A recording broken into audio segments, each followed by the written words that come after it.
2025ஆம் ஆண்டு சனி பகவான் மீன ராசிக்கு செல்கிறார்.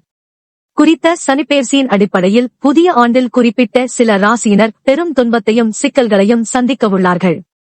அப்படி சனிப்பெயர்ச்சியால் வாழ்வில் பல்வேறு வகையிலும் பாதக பலன்களை அனுபவிக்கப் போகும் ராசியினர் யார் யார் என இந்த பதிவில் பார்க்கலாம். மேஷம்.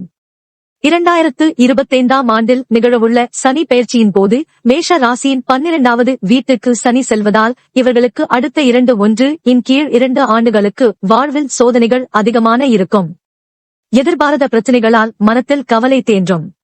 வாகனங்கள் வைத்திருப்பவர்களுக்கு அதிக செலவுகள் ஏற்படும் வாய்ப்பு காணப்படுகின்றது. இந்த ராசியினருக்கு 2025 சனி பெயர்ச்சி 7 சனியின் முதல் கட்டணமாக அமையப் போகின்றது. குடும்பத்தில் அமைதியின்மை மற்றும் ஒற்றுமையின்மை போன்ற பிரச்சனைகள் அடிக்கடி நிகழும் வாய்ப்பு காணப்படுகின்றது. தொழில் விடயத்தில் மிகவும் ஜாக்கிரதையாக இருக்க வேண்டும். ஆரோக்கியம் தொடர்பிலும் அதிக அக்கறை எடுத்துக் கொள்ள வேண்டும்.